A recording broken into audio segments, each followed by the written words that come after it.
Yan ang mahirap sa inyo eh. Nakita nyo lang na mahilig mag-alaga ng manok, sasabihin nyo agad sugarol sa bungero. Ang laki ng pagkakaiba ng mahilig sa manok, sugarol at sa bungero. Tandaan nyo yan. Ang sa bungero, halos araw-araw yan sa bungan. Ang mahilig sa manok, itinuturing yan na pet at best friend, kagaya lang ng mga aso at pusa.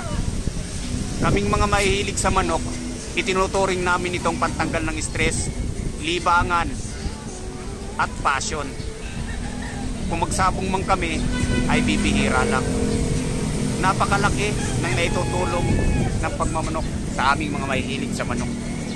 Dahil dito, nagkakaroon kami ng best friend, pet at pantanggal ng stress. Kumbaga, nagbibigay ito ng aliw sa amin. Kung gumastos man kami, ay para yun sa aming kasiyahan. Ang sugarol, gumagastos para may